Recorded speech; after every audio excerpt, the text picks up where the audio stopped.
Alors, passons au chapitre suivant de la physique, niveau troisième là. Et il s'agit du chapitre numéro 8, mesure des résistances. Donc, on avait parlé la fois passée des résistances des conducteurs ohmiques. OK? Un conducteur ohmique qui s'oppose au passage du courant dans les circuits électriques et la force de résistance que le conducteur ohmique là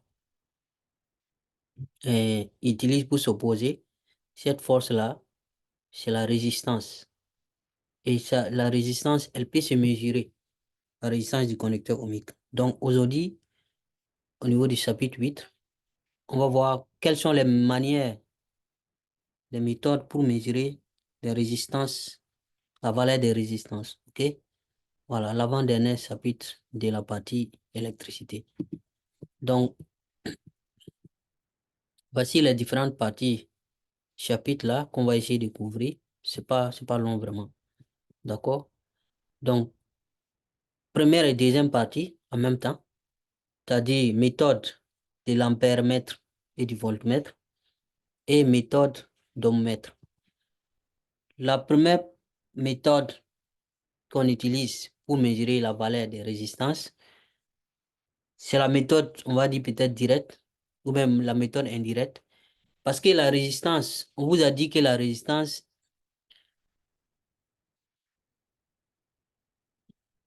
la tension est égale à la résistance multipliée par intensité.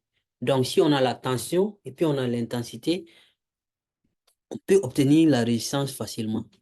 Pour faire donc la résistance égale à tension divisée par intensité. Et on peut obtenir facilement ce qu'on cherche. OK? Donc, cette méthode, l'ampèremètre et voltmètre là, et consiste à mesurer l'intensité du courant électrique qui traverse notre conducteur ohmique là, et aussi mesurer la tension à ces bornes. Ici, on a la tension et puis on a l'intensité de notre conducteur ohmique. Pour avoir la résistance du conducteur ohmique, il suffit juste de penser à cette relation, le fait que tension est égale à résistance fois intensité. Et à partir de là, on tire la résistance. Donc, résistance sera égale à tension divisée par intensité. Puis c'est tout. OK? Donc, une autre méthode, la deuxième méthode, la méthode de l'ohmmètre. Donc, on vous a dit l'intensité, il y a l'ampèremètre pour mesurer l'intensité. Pour la tension, il y a le voltmètre pour mesurer la tension. Maintenant, pour la résistance s'exprime, unité de la résistance, c'est en ohm, non? Donc, il y a un appareil aussi qu'on va appeler ohmmètre qui va nous permettre d'avoir directement la valeur de la résistance d'un conducteur ohmique. Donc, on peut mesurer directement la résistance d'un conducteur ohmique en utilisant donc le ohmmètre, là. OK? Quand on utilise un ohmmètre, on déconnecte le conducteur du circuit. C'est-à-dire que si vous voulez utiliser l'appareil là, le ohmmètre là, l'appareil de mesure de la résistance des conducteurs ohmiques, vous déconnectez votre conducteur ohmique du circuit. Et le conducteur ohmique ne doit pas être dans le circuit. Donc, voici un exemple de ohmmètre là. Si vous mettez, vous voyez la flèche ici, si vous tournez la flèche indique sur le V, c'est-à-dire cet appareil-là va fonctionner comme un voltmètre. Si vous indiquez si, vous voyez le oméga qui est là, le ohm qui est là. Voilà, si vous tournez, ça vient dans cette zone, peut-être vous allez être en ohmmètre, fonction ohmmètre. Peut-être si vous êtes là maintenant, ça va être fonction ampèremètre. Donc, anyway, ça ressemble à quelque chose comme ça. Donc, il faut déconnecter. Voici un autre ohmmètre. Vous voyez ici, le conducteur ohmique là, qui est là. Je vous avais montré une photo là. C'est petit ici, mais c'est quelque chose comme ça. Le connecteur ohmique, vous branchez ici, et puis vous mesurez directement, et puis ça vous donne la valeur directe de la résistance du connecteur ohmique. Vous voyez, ici, là, le connecteur ohmique est petit. Les petits trucs que vous trouvez dans les postes radio, là. C'est ça comme ça. Voilà. Donc, vous placez, ça c'est une photo, là c'est un schéma. Donc, l'appareil, le ohmmètre là qui est là, donc vous mesurez On vous rappelez qu'on a dit que les conducteurs ohmiques n'ont pas de bornes, les bornes sont identiques. Donc, peu importe où vous placez, si vous voulez vous inverser, vous permettez comme ça passe aussi. OK? Les dés, ça marche. Donc, voici comment on mesure directement la, c'est-à-dire la valeur de la résistance d'un conducteur ohmique. OK? Donc, une troisième méthode qui consiste à utiliser le code des couleurs. Donc, si vous faites attention, si vous avez fait attention, quand vous enlevez les, les résistances, les conducteurs ohmiques qui sont dans les appareils radio, là, il y a des couleurs qui sont là-dessus, des bandes comme des bandes en couleur. Donc, on utilise ces couleurs-là, c'est comme des codes pour pouvoir donc déterminer la valeur de la résistance du conducteur ohmique. OK? Code de couleur. Donc, on peut déterminer la valeur de la résistance d'un résistor radio grâce aux couleurs qu'il porte. Les résistors, là, ce sont les conducteurs ohmiques qui sont dans les postes radio, là. Des petits trucs de ce genre, comme ça. Et je voyez.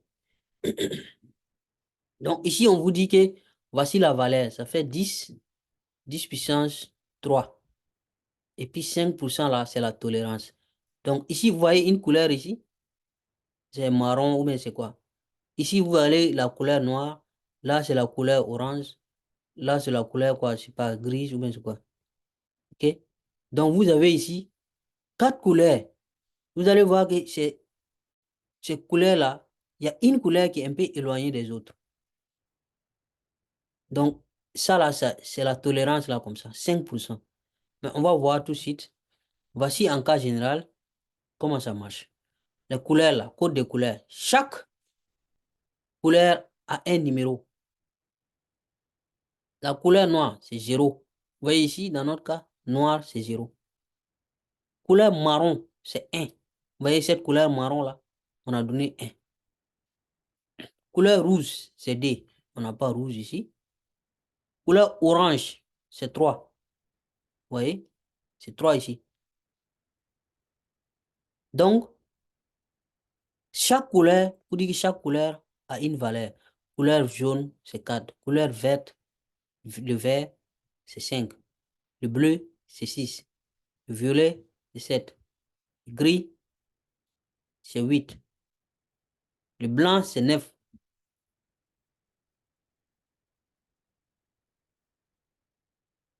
OK? Ainsi de suite. Donc, chaque couleur a une valeur donnée. Maintenant, comment trouver la valeur de la résistance? Souvent, vous avez des résistances, des conducteurs ohmiques qui ont jusqu'à 5 anneaux. OK? Jusqu'à 5. Donc, les 3 premiers là, les 3, 1, 2, 3, les 3 anneaux là, ce sont les chiffres significatifs. C'est-à-dire la valeur de la résistance. Maintenant, le quatrième sera coefficient multiplicateur. Le cinquième sera donc la tolérance. Donc, le dernier là, c'est toujours la tolérance. Donc, ici, c'est pareil, hein. Noir, 0. Le brun, brune ou bien brun, c'est 1. C'est ça qui est marron ici. C'est la même chose. Rouge. Dans ce cas où on a 5 bandes, quoi. OK? 1, 2, 3, 4, 5. OK? Premier, deuxième, troisième, ainsi de suite. Jaune, c'est 4. Vert, c'est 5. Bleu, 6. Ainsi de suite. Donc, comment trouver la valeur là exactement? Donc, comme vous voyez ici, ici là, c'est la puissance de 10 là. Donc, couleur jaune et couleur orange correspond à valeur 3.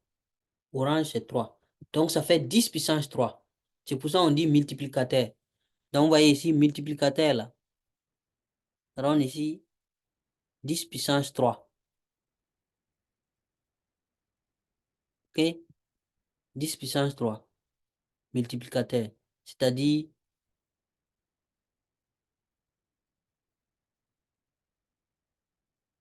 1 kilo ohm. C'est-à-dire 1000. Et les chiffres qui suivent, c'est les unités. Après les multiplicateurs, là, c'est les unités. Après ça, c'est les dizaines. S'il y avait une autre base, ça allait être des centaines. OK? Unités, dizaines, centaines, milliers, et ainsi de suite. Donc, celui-là, ça, c'est la tolérance. Ça, c'est la puissance de 10. Ça, c'est les unités. Ça, c'est les centaines. OK? Voilà. Le dernier anneau qui est là, c'est multiplicateur. Ça, celui qui est carrément et délaissé de côté là. L'anneau qui est carrément du côté chose. Ça, on dit que c'est vert, hein. Quand c'est vert là, bon. Supposons que ça c'est vert, donc ça fait 5. Vert, c'est combien? C'est 5, non? 5. Donc 5. Le dernier anneau qui est détaché aux autres là. Ça, c'est la tolérance. Donc, c'est vert ici. C'est à peu près ça. Donc, on va dire que c'est puissance et c'est 5% de tolérance. Ça veut dire que c'est plus ou moins 5%. Et que l'autre qui suit ici, la couleur qui suit, après la tolérance, c'est la puissance de 10. Ici, on a une couleur comme orange. Donc, ça fait 10 puissance 3. Parce que 3 orange, la valeur qui correspond, c'est 3. Donc, c'est-à-dire que vous devez connaître ces valeurs-là. OK. Les couleurs, là. Noir, c'est 0. Marron, c'est 1. Rouge, c'est 2. Orange, c'est 3. Jaune, c'est 4. Vert, c'est 5. Bleu, c'est 6. Ainsi de suite. Et les chiffres, et la couleur qui suit, c'est les chiffres des dizaines. Et des unités, pardon. Donc, là, c'est couleur noire. Noir, c'est 0. Donc, c'est-à-dire les unités, c'est 0. Couleur suivante, c'est couleur marron. Marron, c'est 1. Donc, c'est les chiffres des dizaines. Donc, ça fait 10 puissance 3 avec une tolérance de 5%. C'est ça la valeur de votre résistance. OK? Donc, tolérance plus ou moins. On va prendre des exemples des conducteurs ohmiques. Il y a des exemples des appareils et des conducteurs ohmiques. OK? Donc, exemple de conducteur ohmique. Et je parle de quoi? Conducteur non ohmique. Conducteur ohmique, là, on vous a dit, ce sont des conducteurs, ce sont des dipôles dont la caractéristique est un segment passant par l'origine du repère. OK? Ça, c'est conducteur ohmique. Caractéristique, c'est-à-dire la représentation de la tension en fonction de l'intensité. Une droite ou segment de droite passant par l'origine du repère. Maintenant, on va parler des conducteurs non ohmiques. C'est différent. Les conducteurs non ohmiques. Un conducteur non ohmique est un conducteur dont la résistance varie. Donc, ce n'est plus linéaire. Ça change. La résistance, là, ça augmente ou bien ça diminue en fonction du milieu où eh, il est placé. En petit temps, on va parler de lampe à incandescence. La lampe, c'est comme l'ampoule, les néons qu'on a à la maison. L'ampoule pour allumer, pour faire la lumière à la maison. OK? Donc, la résistance d'une lampe à incandescence est grande quand la lampe brille. Donc, quand la lampe brille fortement, la résistance là est grande. La résistance d'une lampe à incandescence est faible quand la lampe n'est pas allumée. C'est simple, hein? Et puis c'est logique. OK? Une lampe, voici une lampe. Donc, quand ça brille, quand la lampe est allumée, la résistance là aussi augmente. On va parler des photorésistance maintenant. Photorésistance, on vous dit que la résistance d'une photorésistance, c'est l'appareil là qui s'appelle photorésistance. OK? Sa résistance maintenant diminue quand son éclairement augmente. Quand vous éclairez ça, l'appareil, sa résistance diminue. Quand vous amenez ça dans du sombre maintenant, là où c'est noir, sa résistance augmente. C'est comme vous dit. Voici une photo des photorésistance. C'est cet appareil, la petit appareil, on appelle photorésistance. Peut-être vous entendez parler, vous n'avez jamais vu. Donc, si vous éclairez, si vous allumez une torche sur ça, sa résistance peut-être donc va diminuer. Si vous éclairez la résistance, donc la résistance d'une photorésistance diminue quand son éclairement augmente. OK? On va parler maintenant des thermistances. Une thermistance, donc pour la thermistance, la résistance va diminuer quand sa température augmente. Donc au niveau de la thermistance, là, ça dépend de la température. C'est pas l'éclairement ou l'éclairage qui va faire varier la valeur de la résistance. Mais c'est plutôt la température. S'il fait chaud ou bien il fait froid.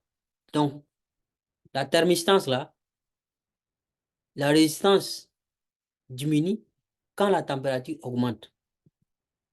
Voici des exemples. Donc, ces petits trucs là que vous voyez, souvent vous allez voir dans les appareils électroniques.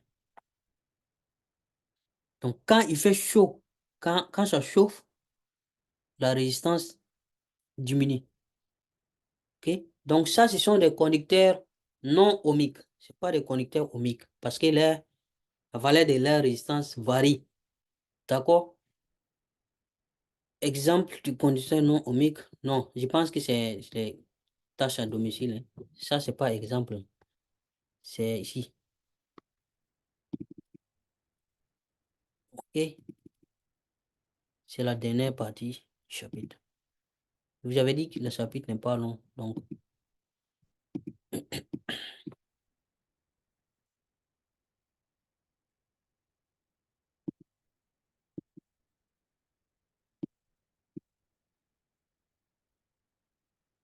Donc la dernière partie, c'est des exercices. Peut-être surtout question de cours. Pas grand-chose qui est difficile ici. Donc, question de cours. On vous dit une résistance est traversée par un courant de 0,2 ampères. La tension à ces bornes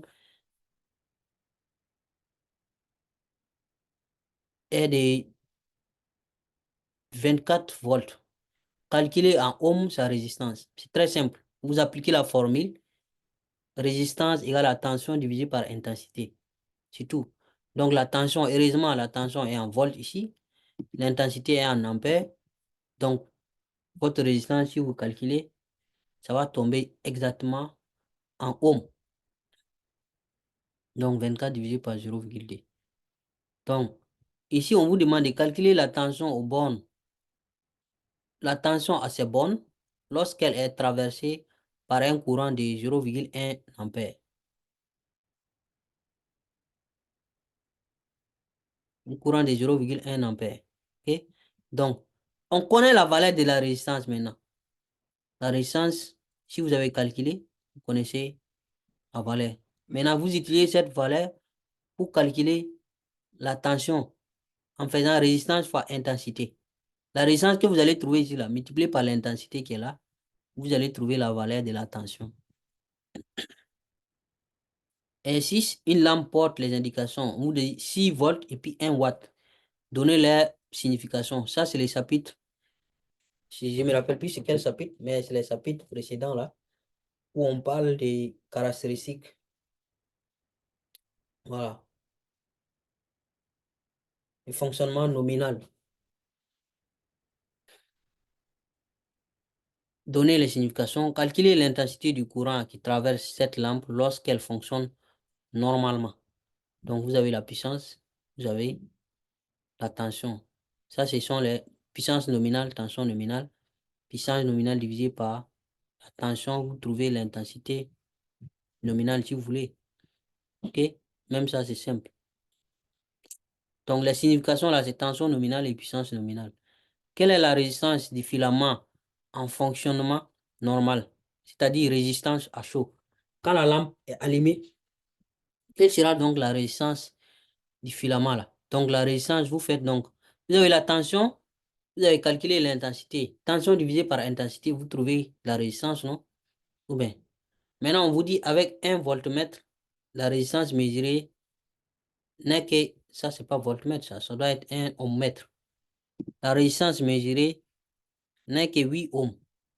Résistance à froid, car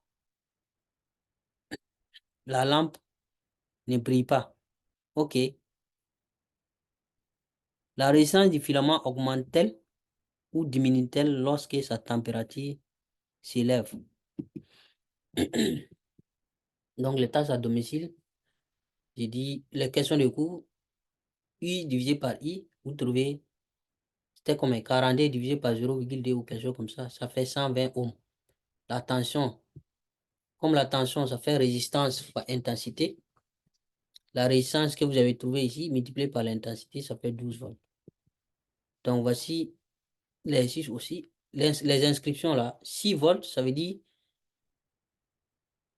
la tension nominale ou la tension d'usage de la lampe. 1 watt, c'est l'inscription en watts, représente la puissance nominale de cette lampe. L'intensité donc du courant, si vous avez la puissance et puis vous avez la tension, puissance divisée par tension, vous obtenez intensité. Hein?